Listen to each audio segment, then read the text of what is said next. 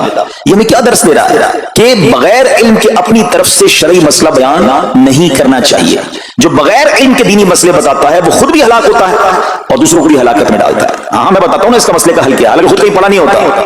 تو جب تک آپ کو علم نہیں ہے, آپ جانتے نہیں ہیں, تو کسی مسئلے کو بیان نہیں کرنا چاہیے. دوسری بات کہ اگر خدا نہ خواستہ کوئی غلط مسئلہ بتا بیٹھا یا بتا تو درست رہا تھا, بتاتے بتاتے غلطی کر بیٹھا, تو اسے چاہیے کہ ازالہ کرے, فوراً اس کا جو بھی ازالہ بنتا ہے وہ کرے. سیدنا ابو ہریرہ رضی اللہ عنہ کا ازالہ تو دیکھیں کہ آپ کو جیسے ہی پتہ چلا کہ اصل مسئلہ یہ ہے, اب آپ مدینے کی گلیوں میں صدا لگا رہے ہیں, تلاش کر رہے ہیں, پورا دن ڈھونڈتے رہے اس خاتون کو کہ میری سے غلطی ہو گئی, میں نے اس کو غلط مسئلہ بتایا, تاکہ اس کو تلاش کر کے اس کو درست مسئلہ بتایا جائے. اللہ اکبر. صحابہ کرام کی ادائیں بھی کتنی نرالی ہوتی ہیں, اللہ ان کا صدقہ عطا فرما دے. اب ہوتا کیا ہے کہ کبھی کوئی غلط مسئلہ بیان ہو گیا, جب بیان میں, مشورے میں, درس میں کوئی غلطی ہو گئی, غلطی پتہ چل جائے, اب شرم آتی ہے کہ کیسے کہوں مجھ سے غلطی ہو گئی ہے, میں تو اتنا بڑا مبلغ بن کے گیا تھا, میں نے جناب اتنے پبلک میں بیان کیا تھا, اب میں کیسے بتاؤں کہ جناب میں نے یہ غلط پڑھ دیا یا غلط بیان کر دیا. حضرت ابو ہریرہ سب سے زیادہ جن کو حدیث یاد ہے, مگر سچ بتائیں بات سمجھنے والی پتہ کیا ہے, جو لوگ یہ سمجھتے ہیں کہ یار غلطی ماننے سے عزت کم ہو جاتی ہے, سچ بتاؤ آج 1450 سال بعد حضرت ابو ہریرہ کا یہ واقعہ سن کے ہمارے دلوں میں ان کی عزت کم ہو رہی ہے, بڑھ رہی ہے. Simple is that. غلطی ماننے سے انسان جو ہے وہ نیچا نہیں ہوتا. اللہ میرے پیر و مرشد کو سلامت رکھے, جن کی برکت سے لاکھوں علماء بن گئے ہیں, مگر آپ اپنے مدنی مذاکرے میں اپنے ساتھ علماء کرام, مفتیان کرام کو بٹھاتے ہیں, اور اگر کوئی توجہ دلاتا ہے تو لائیو چینل پر آپ فرماتے ہیں کہ مسئلہ یوں نہیں یوں ہے, کوئی عزت کم نہیں ہوتی جناب. تو سبحان اللہ, دو باتیں سیکھنے کو ملی کہ پہلے بتانا ہی نہیں ہے, اگر نہیں آتا تو اپنی بڑائی مارنے کے لیے بندہ کہتے مجھے نہیں معلوم, واللہ اعلم میں نہیں جانتا, اور اگر آپ کو لگتا ہے میں صحیح بتا رہا ہوں اور پھر بعد میں کوئی توجہ دلا دے کہ آپ نے غلطی کی ہے, تو اس کو بالکل ماننے بھی اور اس کا ازالہ کریں. اچھا, اب علماء کرام نے بڑے پیارے طریقے بتائے. پہلے تو ظاہر یہ تھا کہ بھائی پبلک میں بیان کیا تو پبلک میں جا کر یا گلیوں میں جا کر آپ نے اعلان کیا. اب تو سوشل میڈیا کا زمانہ ہے, کچھ ویڈیو بنا کے ڈال رہے ہوتے ہیں, انسٹاگرام, تو ٹویٹر, تو پتہ نہیں کیا کیا چیزیں, موبائل فون, فیس بک, یوٹیوب, تو اب غلط مسئلے لوگ شیئر کر رہے ہیں. ایک یہ بڑا مسئلہ پتہ کیا ہو گیا, ہمارے موبائل پہ جیسے ہی کوئی ویڈیو کلپ آیا, کسی کا بھی آیا, یا کوئی پوسٹ آ گئی, فضیلت ہی آ گئی, نہ چیک کرنا ہے نہ کچھ کرنا ہے, اس کو فوراً فارورڈ کر دینا ہے. حالانکہ اس میں بعض اوقات غلط مسئلے ہوتے ہیں, بعض اوقات غلط حدیثیں ہوتی ہیں, ہمیں پتہ ہی نہیں ہوتا, ہم سمجھتے ہیں آگے شیئر کر دیں. اچھا, شیئر کرنے والوں کو بھی بڑا مسئلہ ہے. اگر کوئی وظیفہ, کوئی نفل, کوئی بھی چیز ہے, خود پڑھنی نہیں ہے, آگے 100 لوگوں کو بھیج دینی ہے, پہلے خود تو پڑھو. اچھا, خود بھی پڑھنے سے پہلے کہاں چیک کروایا؟ تو پلیز یہ شریعت کے معاملات ہیں, اس میں بڑی غلطی ہو سکتی ہے. تو اگر آپ کو کوئی بھی چیز شیئر کرنی ہے تو بیسٹ آپشن یہ ہے کہ دعوت اسلامی .net, دعوت اسلامی کی ویب سائٹ ہے, اس پر ایک گیلری کا آپشن ہے. آپ وہاں جائیے, وہ مفتیان کرام سے چیک ہوئی پوسٹیں پڑی ہوئی ہیں, آپ وہاں سے پوسٹ اٹھائیں, اس کو شیئر کر دیں, بنداز کریں,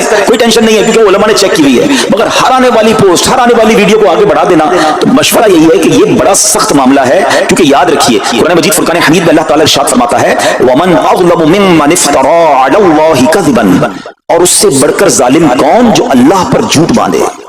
اچھا, اس کے بارے میں علماء فرماتے ہیں کہ اللہ پر جھوٹ باندھنے والا سب سے بڑا ظالم ہے. جب ہم کسی کو دینی مسئلہ بتاتے ہیں تو اس کا مطلب کیا ہوتا ہے کہ اللہ نے فرمایا یا اللہ کے حبیب علیہ السلام نے فرمایا. اس کا مطلب اگر ایسا نہیں ہے تو یہ اللہ پر جھوٹ باندھنا ہو گیا نا. ہم نے تو کہا مجھے تو پتہ نہیں تھا, کسی نے پوسٹ بھیجی تھی, کسی نے بتایا تھا, اچھا میں نے کہیں سنا تھا. اب کئی لوگوں کی تو عادت پتہ کیا ہے, ان کے ساتھ بیٹھو نا تھوڑی دیر, تھوڑی بات کہیں اللہ یہ فرماتا ہے, اللہ نے قرآن میں یہ فرمایا, پوچھو کدھر فرمایا, بولا یہ نہیں پتا. اللہ قرآن میں یہ کہتا ہے, کہاں کہتا ہے بتاؤ نا, آیت دکھاؤ. اللہ نے فرمایا یہ کرنا چاہیے, کہاں فرمایا؟ اپنی طرف سے. اچھا, کیونکہ کہیں سنا تھا, کئی دوستوں کی محفل میں آدھی بات یاد تھی. ارے ڈرنا چاہیے کہ میں کیسے کہہ دوں کہ اللہ نے فرمایا, میں کیسے کہہ دوں نبی پاک علیہ السلام نے فرمایا, جب یاد نہیں, پڑھا نہیں. امیر اہل سنت کی آپ نے احتیاط دیکھی ہے, آپ حدیث کی کتاب منگاتے ہیں کہ پورا دیکھ کر پڑھتے ہیں, مگر یا تو اپنی مرضی سے چل رہا ہے معاملہ. خدا کے واسطے ہم سمجھ رہے ثواب کما رہے ہیں, اور ایسا نہ ہو کہ گناہ جاریہ والے کام ہو رہے ہوں. تو میں نے آپ کو آسان حل بتا دیا کہ دعوت اسلامی کے جو آفیشیل سوشل میڈیا کے پیجز ہیں, اگر آپ کو شوق ہے تو وہاں سے کوئی پوسٹ اٹھا لیں, وہاں سے کوئی چیز اٹھائیں اور اس کو شیئر کریں. باقی خدا را ان کاموں کو اپنی مرضی سے آگے نہ کریں, کہیں ہم گناہ گار نہ ہو. تو ایک بات تو ہمیں اس پورے واقعے سے سیدنا ابو ہریرہ رضی اللہ عنہ کو جو انداز, آپ کی عاجزی, آپ کا ازالہ کرنا, آپ کا اس عورت کو تلاش کرنا, یہ سکھا رہا ہے. یہ مسئلہ غلط بیان کرنا کتنا بڑا مسئلہ ہے, اللہ کرے کہ ہم اس کو سمجھیں. اب دوسری خوبصورت بات, آئے ہائے, عورت کا گناہ ہے, بڑا گناہ ہے, مگر نبی پاک نے جو آیت بیان فرما دی اور دوست تک پیغام پہنچایا کہ توبہ کر لو, میرا رب توبہ قبول فرما لے.